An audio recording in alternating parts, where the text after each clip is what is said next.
Morning students, अपना देश चल रहा था कार्य ऊर्जा और शक्ति। आज बताते हैं आपको यांत्रिक ऊर्जा का संरक्षण नियम। यांत्रिक ऊर्जा का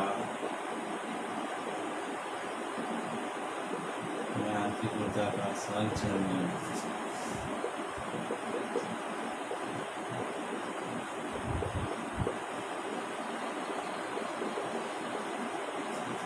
देखिए क्या बताया जाता है।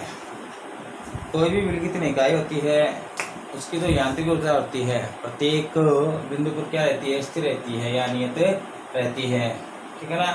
अर्थात कहने का अर्थ है कि ऊर्जा को केवल एक रूप से दूसरे रूप में बदला जा सकता है। नया तो ऊर्जा को उत्पन्न किया जा सकता है और नई ऊर्जा को नष्ट किया जा सकता है। ऊर्जा को केवल एक रूप से दूसरे रूप में बदला जा सकता है। इसे क्या कहते हैं, यांत्रिक ऊर्जा का संरक्षण नियम कहते हैं। और आपको मैंने बताया था किसी भी निकाय की जो कुल यांत्रिक ऊर्जा होती है वो उसकी गतिज ऊर्जा और स्थितिज ऊर्जा की योग की क्या होती है, तुल्य होती है। किसी भी यांत्रिक जो ऊर्जा होती है किसी भी निकाय की, तो उसकी गतिज ऊर्जा और स्थितिज ऊर्जा की योग की क्या होती है, तुल्य होती है। ठीक है ना। तो कहने का अर्थ है कुल जो यांत्रिक ऊर्जा होगी, मान लीजिए एक ही द्वारा कर रहे हैं, वो उसकी गतिज ऊर्जा अर्थात की और स्थितिज ऊर्जा की योग की तुल्य होती है। और प्रत्येक बिंदु पर क्या रहती है, स्थिर रहती है अर्थात नियत रहती है। तो कई बार इससे संबंधित क्वेश्चन पूछ लिया जाता है कि स्वतंत्रता पूर्वक गिरती हुई वस्तु के लिए यांत्रिक ऊर्जा संरक्षण नियम को समझाइए। देखिए क्या प्रश्न है, मैं लिख रहा हूँ, आराम से समझिए।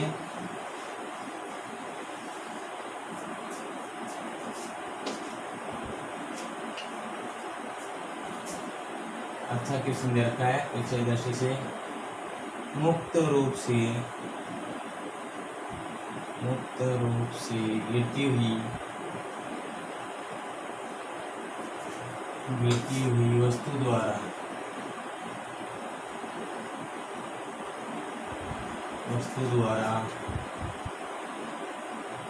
यांत्रिक ऊर्जा संरक्षण नियम को समझेंगे। यांत्रिक ऊर्जा संरक्षण नियम को समझाइए। संरक्षण नियम को समझाइए। बुक में आपके एक क्वेश्चन भी रखा है, अच्छा क्वेश्चन है। तो पहले तो हम यांत्रिक ऊर्जा के बारे में लिखेंगे इसमें। तो किसी भी वस्तु की यांत्रिक ऊर्जा होती है उसकी गतिज ऊर्जा और स्थितिज ऊर्जा की क्या होती है, तुल्य होती है।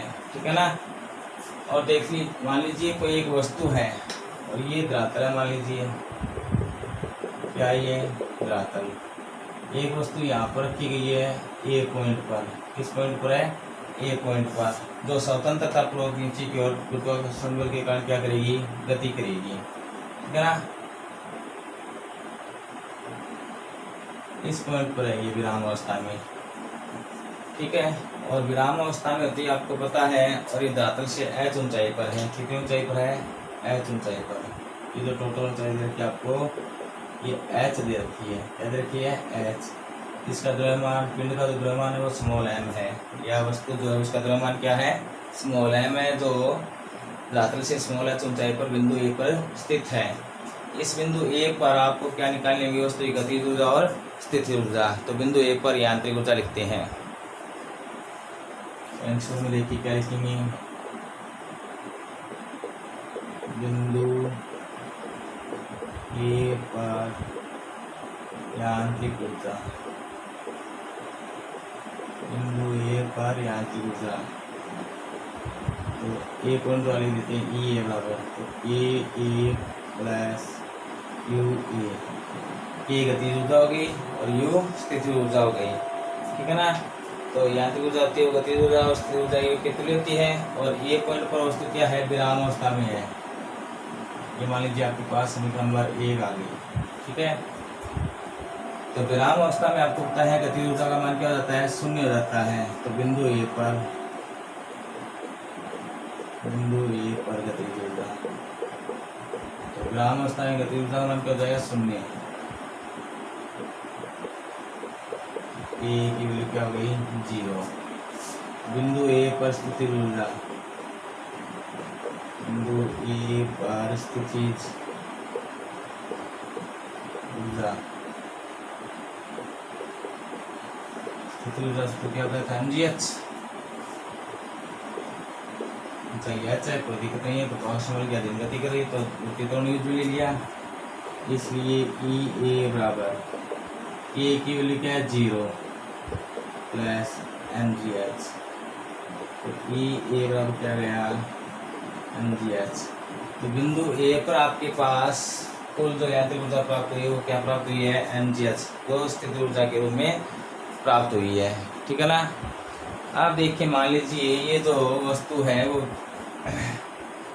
गति करके यहाँ पर आ गई, क्या करके गति करके यहाँ पर आ गई बिंदु बी पर मान लीजिए, ठीक है, बिंदु बी पर पहुँच जाती है और ये तय की दूरी हो गई इसकी x, क्या हुई x, ये शेष कितनी रह जाएगी भाई बिंदु बी से और दरअसल की बीच की दूरी h माइनस x, ठीक है। तो क्या लिखेंगे बिंदु बी पर यांत्रिक ऊर्जा, बिंदु बी पर यांत्रिक ऊर्जा,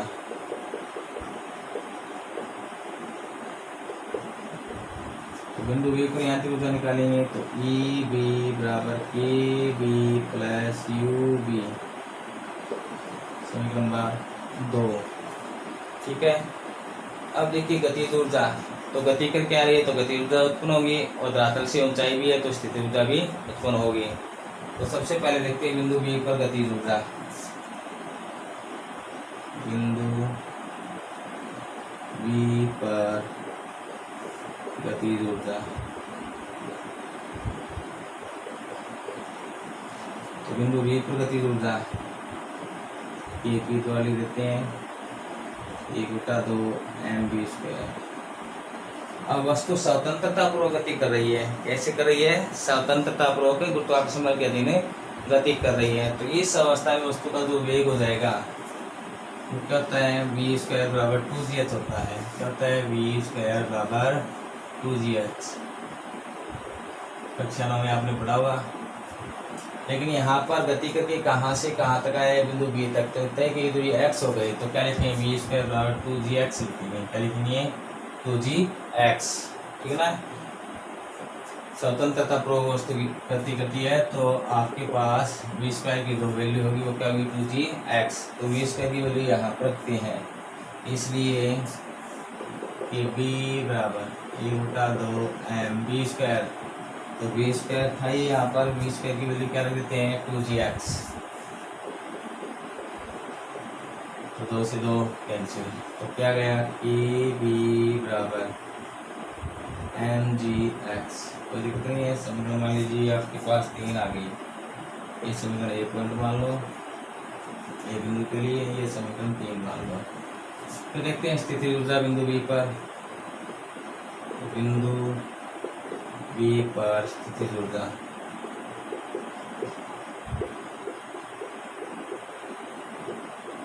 स्थितिज ऊर्जा UB, तो स्थिति ऊर्जा सूत्र क्या होता है mgh होता है, क्या होता है mgh।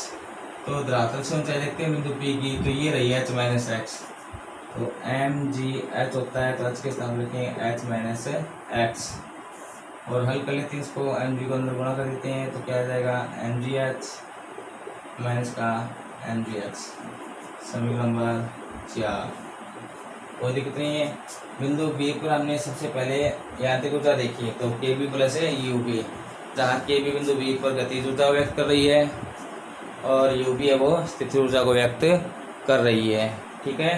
अब बिंदु बी पर गतिज ऊर्जा देखते हैं तो के बी बराबर क्या गया 1/2 mv²। अब देखिए यदि वस्तु कोई स्वतंत्रता पूर्वक गति करती है तो कक्षा 9 में आपने इससे संबंधित न्यूटन की गति का तृतीय समीकरण प्राप्त किया था, v² बराबर 2gh, ठीक है। तो h के स्थान पर ये गति करके कितना आ रहा है x, तो v² बराबर क्या गया 2gx, ठीक है। तो v² के स्थान पर हमने क्या लिख दिया 2gx, 2 से 2 क्या गया कैंसिल, तो pb बराबर mgx आ गया नहीं आ गया। अब बिंदु बी पर स्थिति ऊर्जा देखते हैं, तो स्थिति ऊर्जा धरातल से ऊंचाई देखी जाती है mgh होती है, अब देखिए यहाँ पर बिंदु वी पर आया हुआ पिंड, तो इसकी ऊंचाई क्या रह गया, h माइनस एक्स, तो M G into H minus X अंदर गुणा कर लेते हैं, तो दिखती नहीं है। अब ये जो के बी और यू बी का जो मान प्राप्त हुआ समीकरण 3 और 4 में, तो समीकरण 2 में रख देते हैं, तो समीकरण 2, 3 व 4 से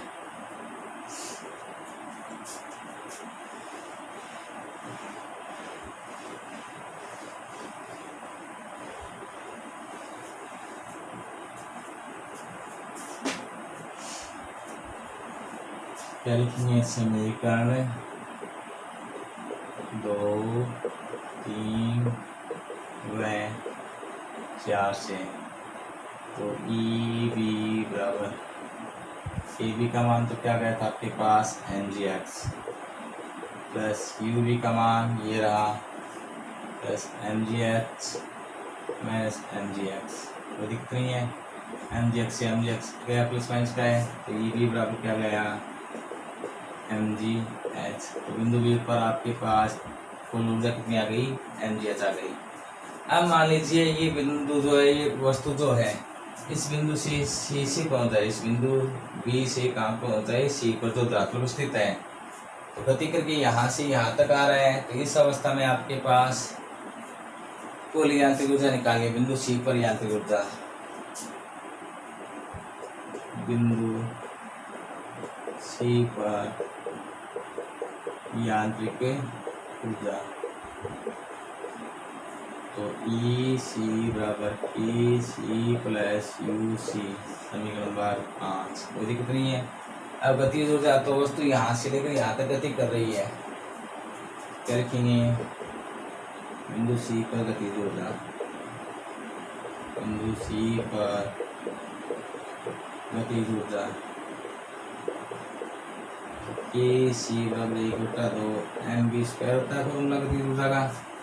क्योंकि पीछे हमने देखा था बी स्क्वायर बराबर 2 जी एक्स आया था, लेकिन इस बार हम चाहिए क्या है, ये बिंदु से बिंदु सी के मध्य की एच 2 जी एच, इसलिए के सी बराबर 1/2 एम स्क्वायर का मान क्या है 2 जी एच, 2 से 2 कैंसिल, के सी बराबर क्या गया एम जी एच, समीकरण नंबर 6, कोई दिक्कत नहीं है, ठीक है।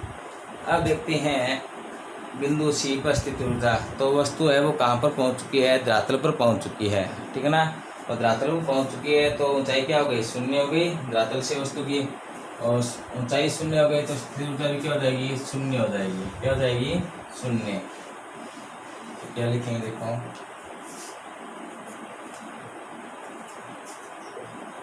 वस्तु धरातल पहुँच चुकी है, जिसके कारण स्थित ऊर्जा क्या हो जाएगी, बिंदु सी पर यू सी बराबर 0, इसलिए ई सी बराबर, तो ये मान लीजिए आपके पास समीकरण नंबर आ गए 7, तो के सी और यू सी का मान समीकरण 5 में रखते हैं, तो समीकरण 5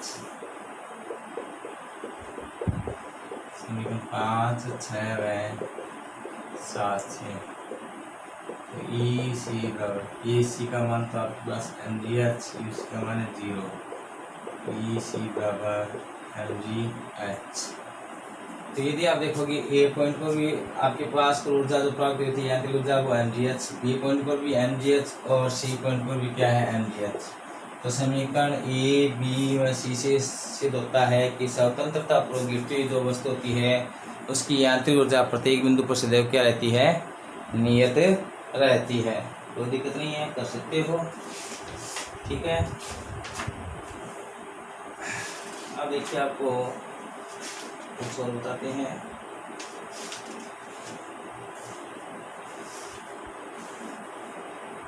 तो विद्युत ऊर्जा प्राप्त करने की कुछ विधियां होती है। आपको मैं बताया था कि आवेशित कणों के कारण उत्पन्न होने वाली जो ऊर्जा होती है वो क्या कहलाती है, विद्युत ऊर्जा कहलाती है। अगला टॉपिक देखते हैं विद्युत ऊर्जा।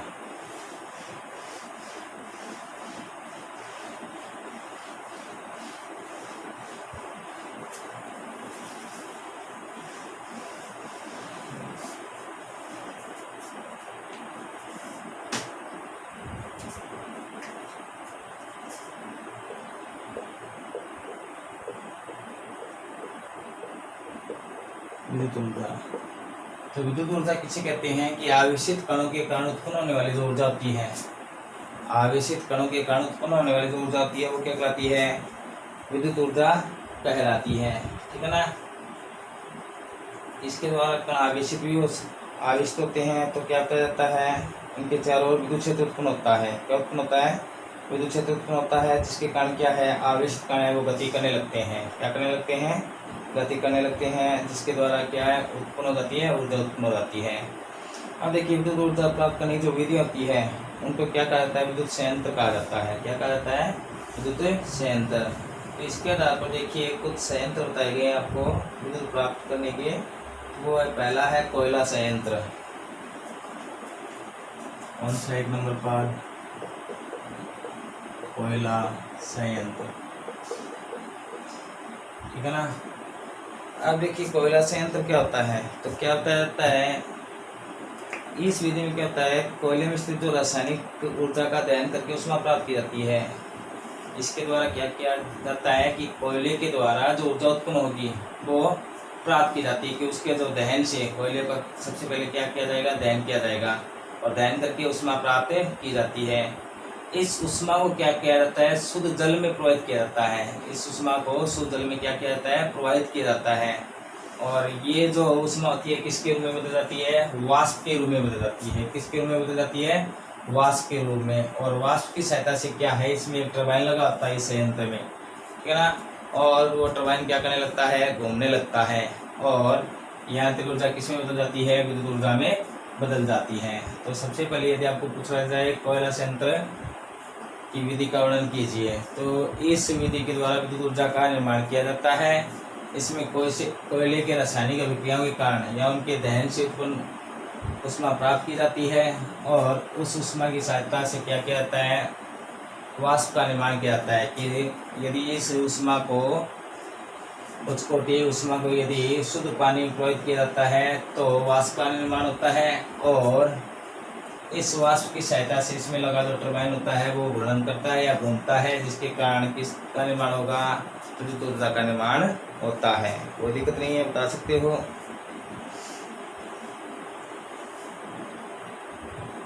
अब देखते हैं नाभिकीय संयंत्र। दूसरा जो संयंत्र है वो है नाभिकीय संयंत्र।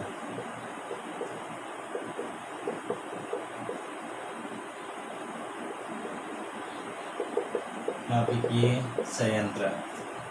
तो देखिए नाभिकीय संयंत्र किसे कहते हैं?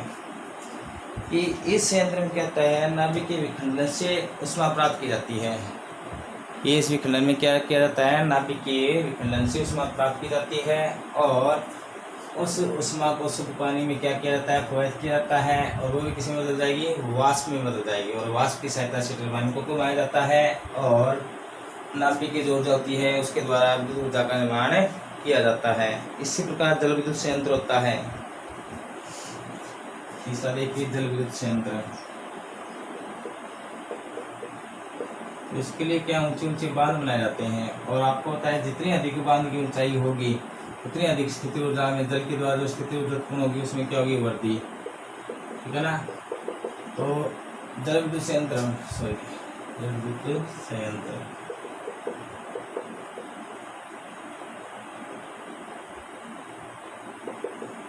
तो जल विद्युत संयंत्र में क्या बताया जाता है वो देखिए। इस विद्युत संयंत्र में बांध बनाकर पानी की स्थिति ऊर्जा को बढ़ाया जाता है।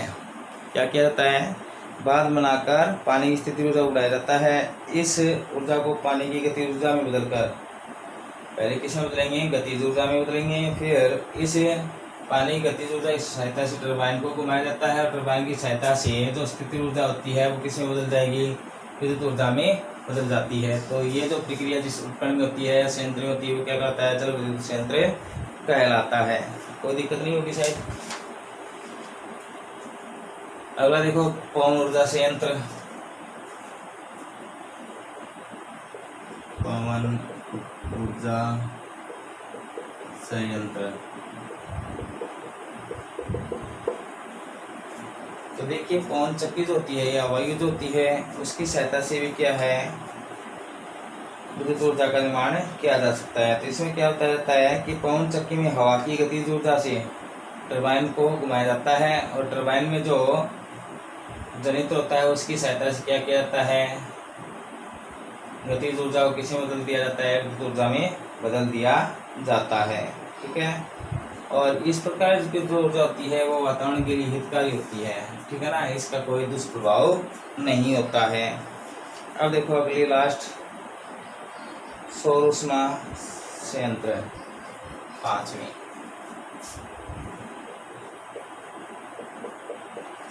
सौर ऊष्मा संयंत्र, सौर ऊष्मा संयंत्र। देखिए सौर ऊष्मा संयंत्र में क्या बताया जाता है कि सूर्य से प्राप्त होने वाली जो ऊर्जा होती है उसको लेंस या दर्पण की सहायता से केंद्रित कर लिया जाता है। क्या कर लिया जाता है, केंद्रित।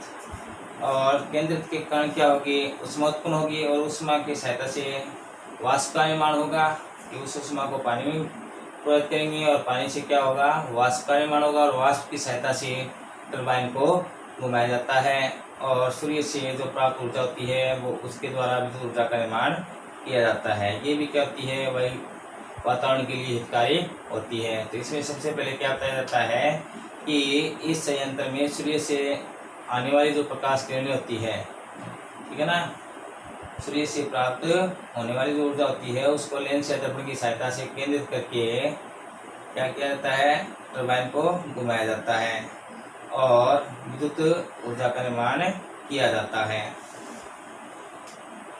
इसी प्रकार देखिए सौर प्रकाशीय वोल्टीय ऊर्जा संयंत्र लास्ट है।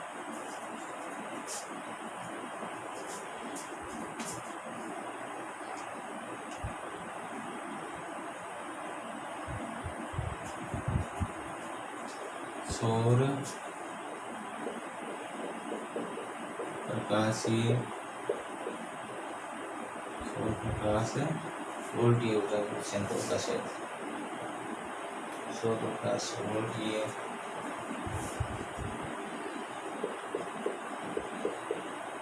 ऊर्जा संयंत्र।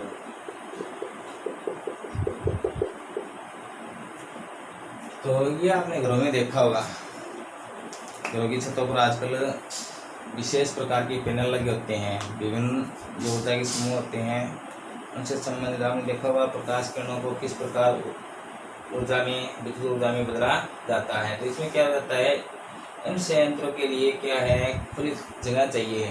तो इससे संबंधित क्या है, उन पर क्या लगाया जाता है, जैसे छत है, घरों की छतों पर क्या है, पैनल लगाए जाते हैं। इन पैनल में क्या होता है, कुछ वोल्ट के सेल से लगे होते हैं। ठीक है, वो क्या करते हैं, फोटोन को ग्रहण करते हैं। जो प्रकाश आता है उस प्रकाश, जो प्रकाश होता है सूर्य का, वो ऊर्जा के समूह में होता है।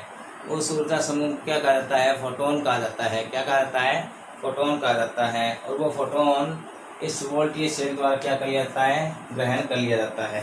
ठीक है ना, और ग्रहण करने के बाद में क्या बताया जाता है कि विद्युत ऊर्जा का निर्माण किया जाता है। और ये जो छोटे छोटे वोल्टीय सेलों का समूह होता है वो क्या कहलाता है, पैनल कहलाता है। ठीक है ना, क्या कहलाता है, पैनल कहलाता है। और देखिए कई बार क्या है कि घरों में आवश्यकता से अधिक विद्युत ऊर्जा का निर्माण हो जाता है, तो क्या है कि इसकी सहायता से क्या है, अन्य घरों को भी या बिजली घर को ऊर्जा प्रदान की जा सकती है, जिसका आपको क्या किया जाता है, भुगतान किया जाता है। अब देखिए कई बार पूछा जाता है कौन चक्की का देश किसे कहा जाता है, कौन चक्की का देश किसे कहा जाता है, तो डेनमार्क को कहा जाता है। ठीक है, आज के लिए इतना काफ़ी है। नेक्स्ट क्लास में नेक्स्ट पार्ट के बारे में चर्चा करेंगे। Okay, good bye.